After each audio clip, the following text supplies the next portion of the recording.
Bonjour à tous, ce nouveau numéro de formation Plasturgie est consacré à la conception, la réalisation et l'exploitation des moules d'injection en grande série de pièces en polymère thermoplastique. Dans le module Mediaplast, spécifique aux techniques d'injection des thermoplastiques, vous avez découvert différents types de moules d'injection, souvenez-vous.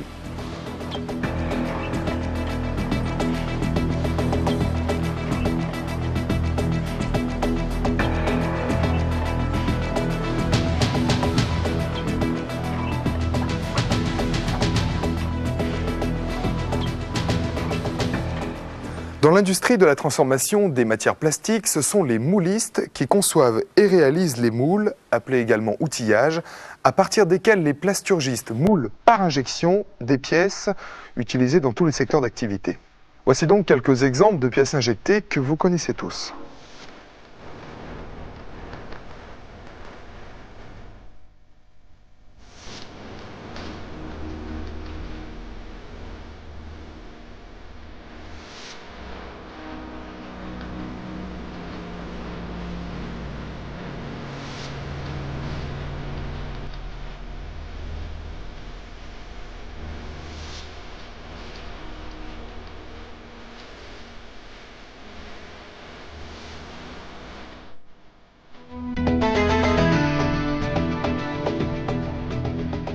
Quels sont les différents thèmes que nous aborderons dans ce film? Eh bien, tout d'abord, nous étudierons la terminologie spécifique aux principaux types de moules d'injection au travers d'exemples de produits de la vie de tous les jours. Nous reverrons le principe de l'injection et le comportement des thermoplastiques au moulage, puis l'architecture générale d'un moule au travers des principaux organes et des principales fonctions. Nous classerons les pièces injectées en différentes catégories en fonction de leurs caractéristiques et de leur forme. Nous étudierons les grands principes de conception des outillages et leurs cinématiques de fonctionnement. Nous établirons les relations entre les pièces, les moules et les presses à injecter. Nous découvrirons les périphériques associés aux moules montés sur presse. Concernant les moulistes, nous verrons quels sont les savoirs et les savoir-faire qui interviennent lors de la conception et de la fabrication des moules d'injection. Nous traiterons enfin de la relation qualité-moule, qualité-pièce et des techniques qui permettent de la maintenir dans le temps. Enfin, pour terminer ce module, nous parlerons des savoir-faire et des métiers qui interviennent dans la fabrication et l'exploitation des moules d'injection. Toutes les pièces réunies sur ce plateau sont réalisées par injection de polymère thermoplastique. Cette chaise de jardin, par exemple, est injectée dans un moule mono-empreinte. Ces bouchons sont injectés dans un moule multi-empreinte. Cette palette de manutention est moulée dans un moule à coquille, tout comme ces pommeaux de levier de vitesse. Autre exemple, cet élément de programmateur de machine à laver est injecté dans un moule à tiroir. Ces ébénisteries automobiles sont injectées dans des outillages qui comportent des tiroirs et des cales mobiles. Ces bouchons sont injectés dans des moules à dévissage. Quant à cet autre bouchon, il est démoulé par déformation. Cette pièce technique est injectée par carotte directe, alors que celles-ci sont alimentées par un seuil d'injection de type sous-marin. Ces roues dentées et ces conditionnements de cosmétiques sont injectés par capillaire dans un moule 3 plaques. Ces petites pièces techniques sont injectées dans un moule 32 empreintes alimenté par mini-carottes. Ce conditionnement de laitage est injecté à haute cadence grâce à un système d'alimentation sans rebut. Ce bouclier automobile est injecté dans un moule alimenté par bloc chaud, c'est aussi le cas de cette planche de bord. Dernier exemple, ces pièces sont injectées dans un moule alimenté par bloc froid, on parle aussi de canal canadien ou de canal isolant. Au travers de cette présentation, je viens d'énumérer un certain nombre de termes techniques qui sont tous relatifs aux grands principes de conception des moules. Moule mono ou multi-empreinte, à coquille, à tiroir, à cale mobile, à dévissage, à fonction noyau. Alimentation avec rebut ou sans rebut, alimentation par carotte, canot, seuil, sous-marin, bloc chaud, bloc froid, canadien, mini-carotte ou encore capillaire, moule 3 plaques. Avant de nous intéresser à ces différents types de moules d'injection, je vous propose de revoir le principe de l'injection et le comportement du polymère dans l'empreinte du moule.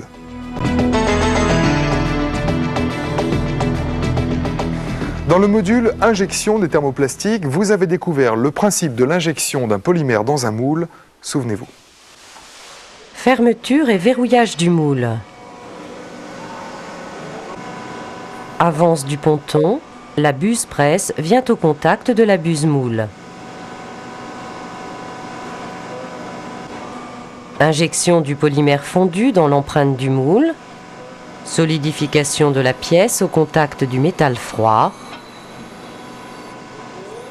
Simultanément, dosage du polymère par l'ensemble de plastification. Recul du ponton. Ouverture du moule. Démoulage et éjection de la moulée. Dans la pratique, les polymères sont donc injectés dans les empreintes des moules à des températures et des pressions très élevées. Les polymères sont couramment transformés à des températures élevées de l'ordre de 180 à 300 degrés et plus. De par la pression d'injection en bout de vis, la pression de la matière dans le moule atteint fréquemment 300 à 600 bars, ce qui implique de maintenir les moules parfaitement fermés, verrouillés, lors de l'injection. Les moules doivent donc résister à des contraintes mécaniques et thermiques élevées et répétitives d'un cycle à l'autre. Ils doivent en plus permettre la réalisation d'une grande série de pièces. Par exemple, ce bouchon. Il est injecté dans un moule 8 empreintes à raison de plus de 1,5 million de pièces par an. Autre exemple, ce bouclier est également injecté à raison de plus de 230 000 pièces par an. Les moules sont donc réalisés à partir d'acier et d'alliages de différentes natures qui leur permettent de résister longtemps à ces contraintes sévères de moulage, de cadence et de série. Autre point important, selon leur nature chimique, les polymères ont des structures différentes. Vous entendrez parler de polymères à structure amorphe ou semi-cristalline.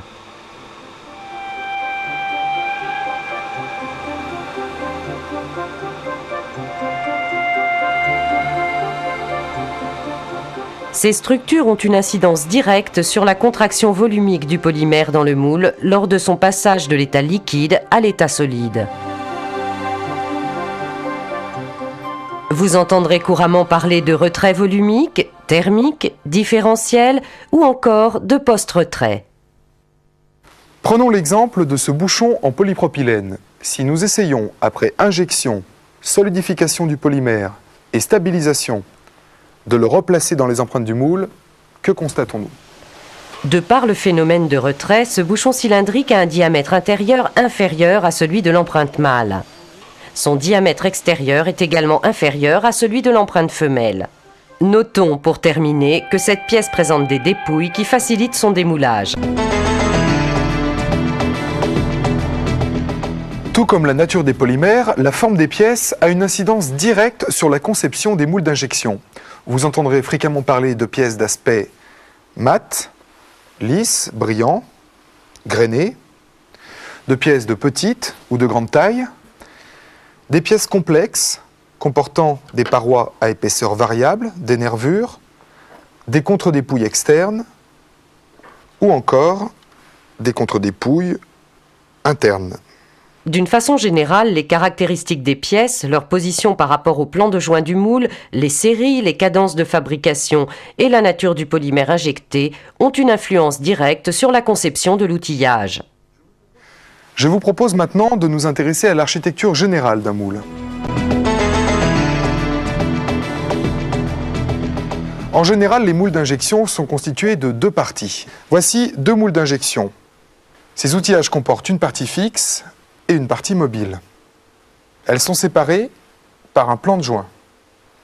Les moules sont constitués de plaques et d'empreintes usinées dans des blocs d'acier. Ils comportent également des éléments standards, colonnes, doigts, éjecteurs, buses, vis de fixation, etc. Je vous propose, grâce à l'image de synthèse, de reconstituer un moule et de visualiser les différents éléments qui le composent. La partie fixe du moule comporte une plaque porte-empreinte femelle, 4 colonnes de guidage, une plaque semelle, une buse d'injection et une bague de centrage. La partie mobile du moule comporte une plaque porte-empreinte mâle, des bacs de guidage des colonnes, des tasseaux, une batterie d'éjection composée de 2 plaques et d'éjecteurs cylindriques, et enfin une plaque semelle.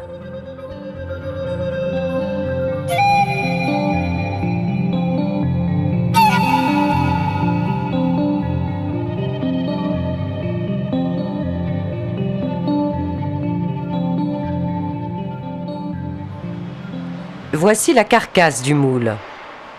La bague de centrage et la buse, la partie fixe, la partie mobile,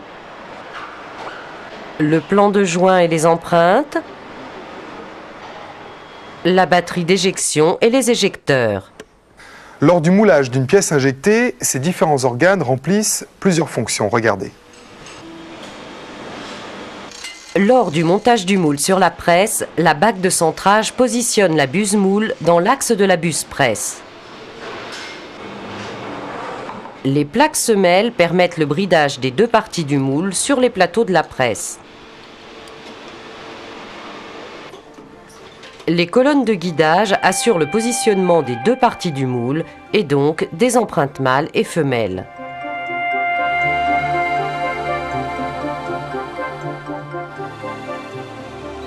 La buse moule assure la fonction alimentation de l'empreinte du moule. L'empreinte, appelée aussi cavité, assure la fonction mise en forme de la matière. Attention, lorsqu'on injecte le polymère fondu dans un moule dont les empreintes ne sont pas refroidies, le métal se réchauffe et au bout de quelques cycles, les éjecteurs passent au travers de la pièce. Le moule d'injection doit donc impérativement évacuer les calories libérées par le polymère lors de son changement d'état de liquide à solide. La fonction refroidissement des empreintes du moule permet donc la solidification du polymère dans l'empreinte du moule.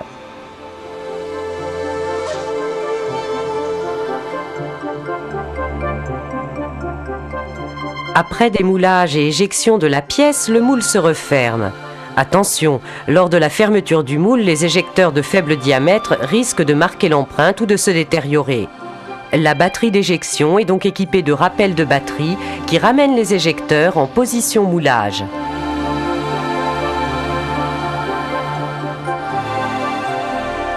Notons que les éjecteurs cylindriques laissent des traces sur la pièce. Le choix d'un système d'éjection par lunette de dévêtissage supprime ou réduit ce défaut d'aspect.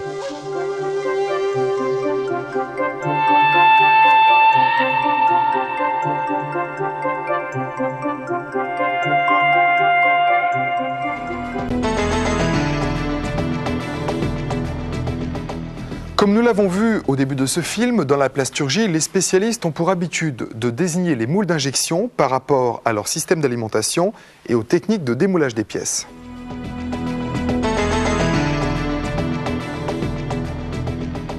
On utilise de grandes catégories de systèmes d'alimentation des empreintes, les systèmes d'injection avec rebut et les systèmes d'injection sans rebut. Pour alimenter les empreintes des moules, les spécialistes ont imaginé différents systèmes d'alimentation. Cette poubelle, par exemple, est injectée par carotte directe. Voici 2 exemples de grappes d'injection. Ces pièces automobiles sont injectées par carotte, canot et seuil. Elles sont séparées des canaux après injection. Autre exemple d'alimentation avec rebut, toutes ces pièces ont été injectées par carotte, canot et sous-marin. Et voici le sous-marin qui a permis l'injection de ces pièces. En revanche, toutes ces pièces ont été injectées sans rebut dans des moules à canot chaud. Autre application des moules à canot chaud, cette cagette par exemple a été injectée par 3 carottes directes. Enfin, pour terminer, un cas particulier. Ce canal, appelé couramment canal canadien ou canal isolant, a permis l'injection de ces pièces techniques sans rebut. Il est temps maintenant de découvrir en action ces différents systèmes d'alimentation.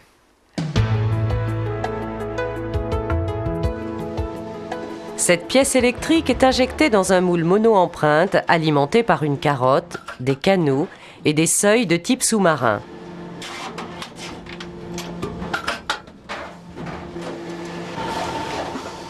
Ces têtes de vaporisateurs sont également injectées par sous-marin dans un moule 16 empreintes. Ces ébénisteries automobiles sont injectées dans un moule 2 empreintes par des seuils de type sous-marin appelés communément courges. Revoyons le principe de l'injection par sous-marin. Ce système d'alimentation des empreintes permet le dégrappage automatique des pièces à l'ouverture du moule par rupture des points d'injection de faible diamètre.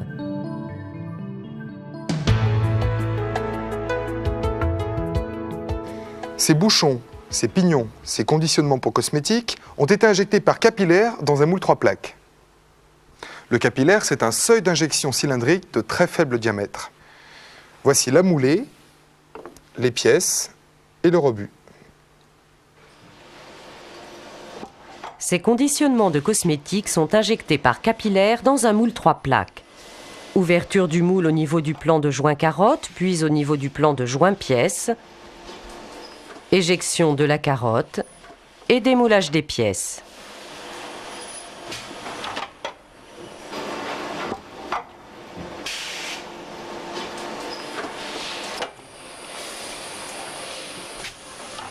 Le moule comporte donc 2 plans de joint. La première ouverture du plan de joint carotte permet la rupture des capillaires. Un système de crochets et de rampes permet ensuite l'ouverture du moule au niveau du plan de joint des empreintes. Une plaque lunette éjecte enfin les pièces.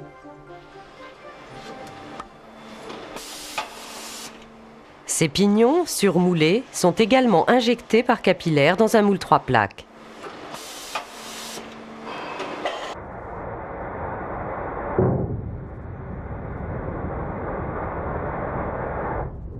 Vous l'avez remarqué, les systèmes d'injection par capillaire et sous-marin permettent le dégrappage automatique des pièces.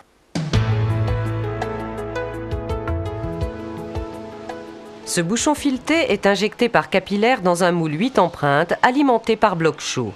Le démoulage des bouchons par déformation est assuré par une plaque de dévêtissage. Ces bouchons sont injectés dans un moule 24 empreintes. Les empreintes sont alimentées par des capillaires et par des canaux chauds régulés aux environs de 300 degrés. Notons que des éjecteurs tubulaires assurent le démoulage et l'éjection des pièces.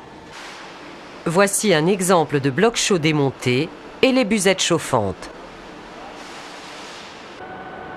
Voici un bloc chaud monté dans la partie fixe d'un outillage. Analysons le principe de ce système d'alimentation sans rebut.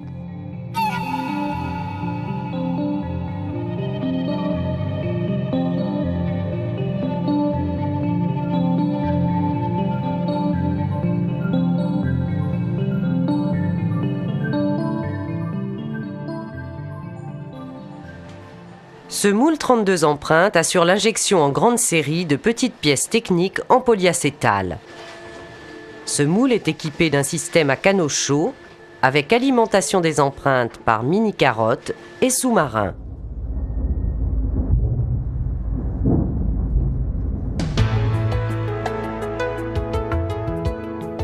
Grâce au canal canadien, ces pièces sont injectées sans rebut. Voici le canal isolant qui permet l'alimentation des 4 empreintes par capillaire. Notons que les seuils sont maintenus en température par des busettes chauffantes.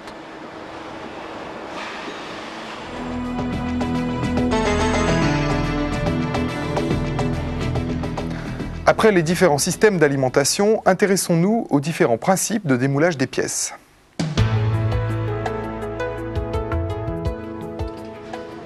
Ces pièces en polyéthylène sont injectées sans rebut dans un moule à canaux chauds. Les broches internes sont démoulées par des tiroirs commandés par des doigts.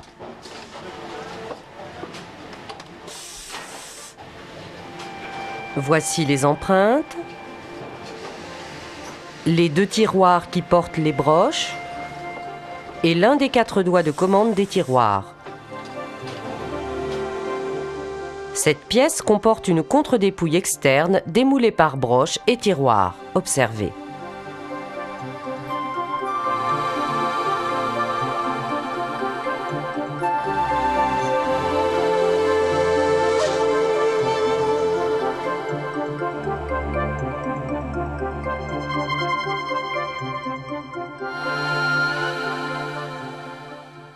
De par sa position dans le moule, cette pièce comporte des contre-dépouilles externes démoulées par tiroir. Voici le moule mono-empreinte dans lequel est injecté ce programmateur en polyacétal. Pendant l'ouverture du moule, les 4 tiroirs démoulent les contre-dépouilles externes avant éjection de la pièce par des éjecteurs cylindriques. Cette tête de vaporisateur comporte un canal de faible diamètre démoulé par broche. Voici l'empreinte et la broche mobile. Le moule comporte 16 empreintes et 2 tiroirs porte-broches. Ces tiroirs sont commandés, moule fermé, par des vérins.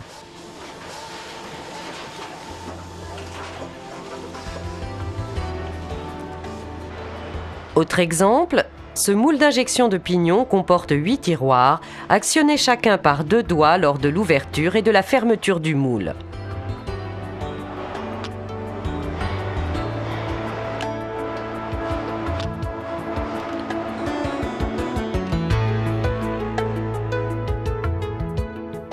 Sur cette palette, les contre-dépouilles externes sont démoulées au moyen de 4 coquilles. Ce moule de 30 tonnes assure l'injection de ces semelles de palettes de manutention sur une presse de 2500 tonnes.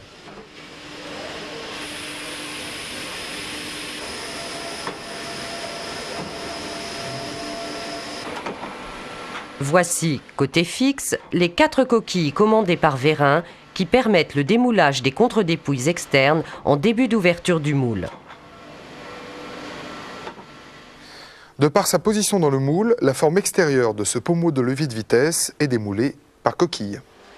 Voici la partie mobile du moule avec les 4 pièces sur leur noyau. Et la partie fixe avec les 2 coquilles qui permettent le démoulage de la forme extérieure des pièces à l'ouverture du moule.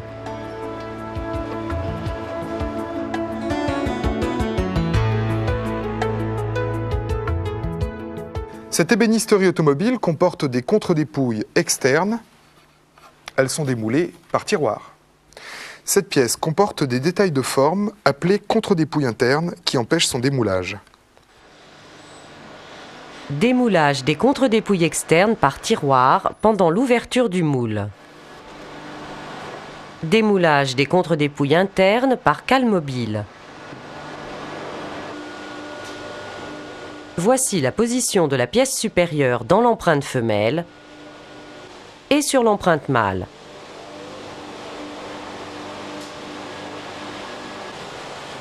Revoyons la commande des cales mobiles qui démoulent les contre-dépouilles internes. Ces cales sont actionnées par des vérins hydrauliques commandés par les fonctions noyaux de la presse. Cette ébénisterie automobile est injectée dans une empreinte dont l'aspect de surface imite le grain du cuir. Elle comporte côté mobile des contre-dépouilles démoulées par des cales mobiles, appelées aussi cales montantes. Cette pièce comporte une contre-dépouille interne démoulée par cale mobile. Observez.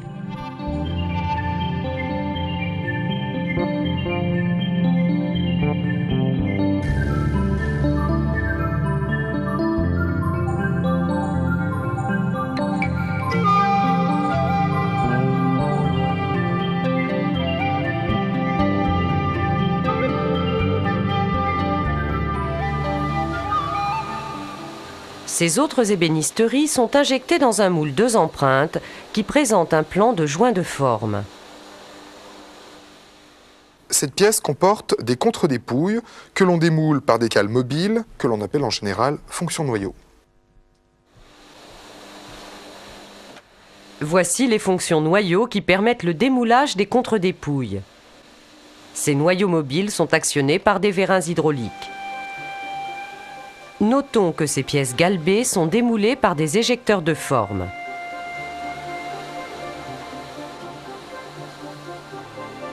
Dernier exemple de moule à fonction, Sur cette pièce, l'alésage est démoulé par une broche actionnée par un vérin double effet.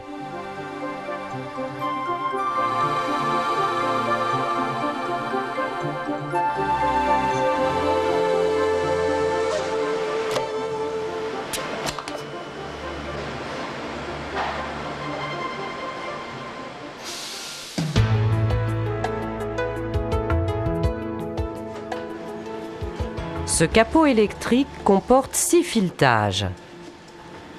Ces filetages sont démoulés par dévissage avant ouverture moule grâce à des broches entraînées en rotation par pignon, crémaillère et vérin.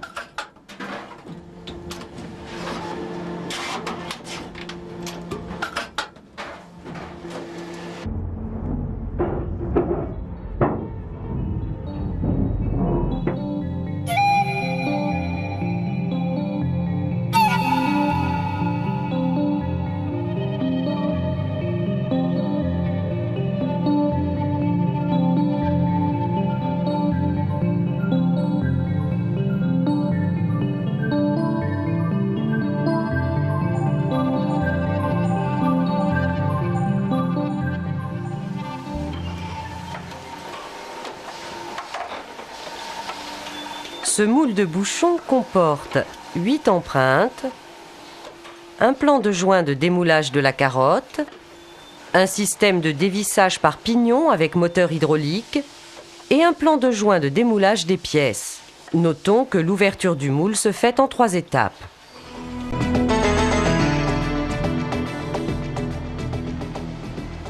Ces bouchons de quelques grammes sont injectés sur une presse de 50 tonnes de force de verrouillage. Ce bouclier de 3,2 kg est injecté sur une presse de 800 tonnes.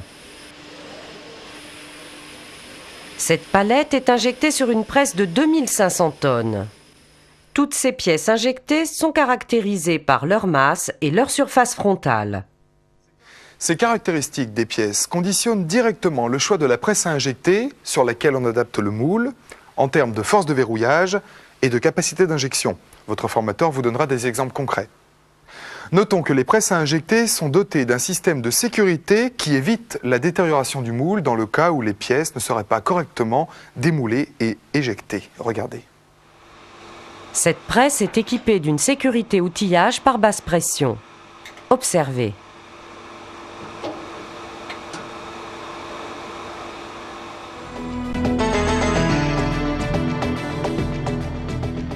Refroidissement et régulation en température des empreintes, régulation en température des blocs chauds et des buzettes chaudes, recyclage des rebuts. Autour des moules et des presses, les périphériques remplissent un rôle important dans le processus d'injection des polymères thermoplastiques. Des régulateurs de température assurent le chauffage et la régulation des blocs chauds et des buzettes chauffantes. Des colonnes de refroidissement et des préchauffeurs assurent la régulation en température des empreintes du moule. Cette presse est équipée d'une station de préchauffage du moule.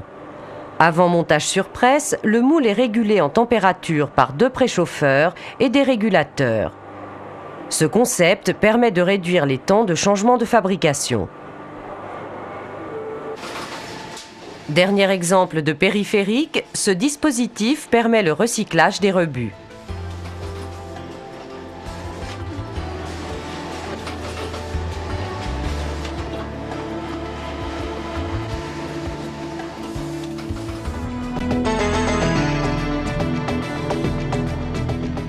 Des centaines d'heures de conception, des milliers d'heures de fabrication et de mise au point. Les moules d'injection sont souvent des outillages sophistiqués et très onéreux. Des coûts justifiés par le niveau des investissements en machines-outils et par l'importance du poste main-d'œuvre en matière de qualification des personnels et de temps de réalisation.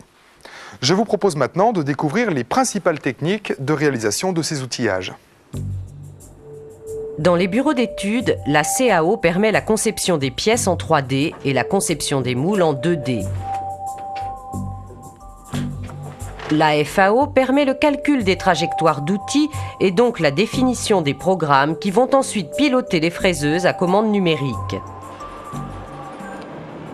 Usinage d'une plaque porte-empreinte au moyen d'une fraise tourteau.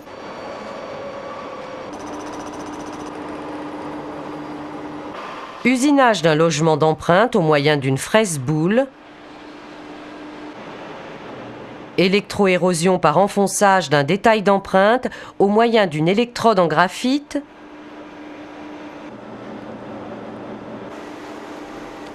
Ajustage au bleu de méthylène du verrou de blocage d'un noyau.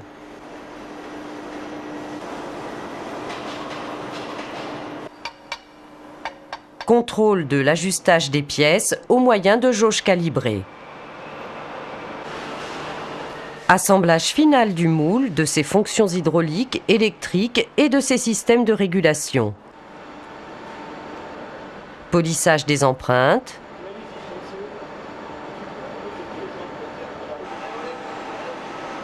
Contrôle du bon fonctionnement du moule et ajustage à chaud sur une presse à présenter les moules.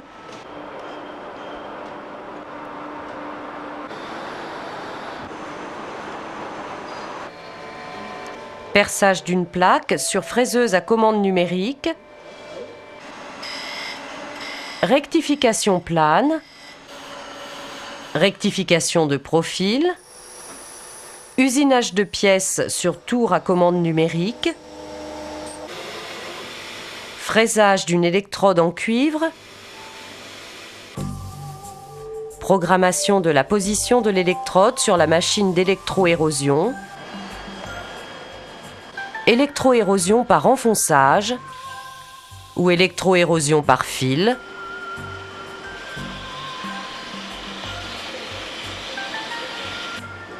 Contrôle tridimensionnel des usinages.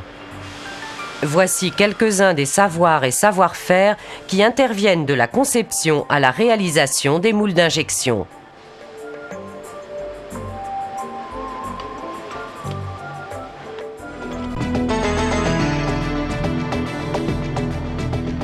La qualité d'une pièce injectée dépend directement de la rigueur avec laquelle les spécialistes conçoivent, réalisent et exploitent les moules d'injection. Si l'on cherche à tout prix à obtenir une pièce conforme au cahier des charges à partir d'un moule d'injection mal conçu, mal réalisé et mal entretenu, on aura beaucoup de difficultés à obtenir une pièce bonne en jouant sur les paramètres de transformation ou en montant le moule sur une presse plus sophistiquée. En effet, c'est d'abord le moule et l'empreinte du moule qui font la pièce plastique et qui conditionnent directement sa qualité.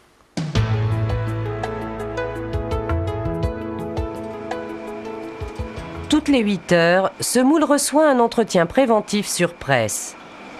Nettoyage des empreintes, suppression des infiltrations de matière au moyen d'un jet de cuivre, nettoyage des empreintes au moyen d'une brosse en laiton, graissage des tiroirs, des doigts de commande et des colonnes de guidage. Cet entretien préventif se pratique également en fin de production après démontage du moule.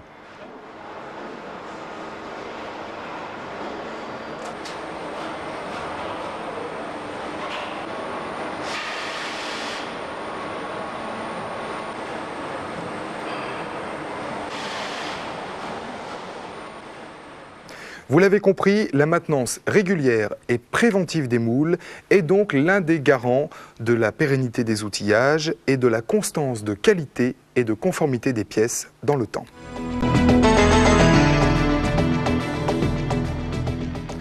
De la conception des pièces et du moule jusqu'à la livraison du produit chez le client, les savoir-faire et métiers sont nombreux, découvrons-les ensemble. Dans les bureaux d'études, des spécialistes conçoivent les pièces plastiques et les outillages. Les moulistes assurent les différentes opérations d'usinage, d'ajustage, de polissage des moules. Dans les ateliers de transformation, des techniciens assurent le montage des moules, le réglage des presses et la mise au point des outillages en collaboration étroite avec les moulistes. Ce travail d'équipe conditionne directement la qualité finale des produits injectés. Voilà, ce film est terminé. Il est le fil conducteur qui va vous servir de guide pendant toute votre formation et vous faire découvrir au stade industriel les techniques de réalisation et d'exploitation des moules d'injection. Quant à moi, je vous souhaite une bonne formation et je vous donne rendez-vous très bientôt pour un nouveau numéro de formation Plasturgie. Bon travail à tous.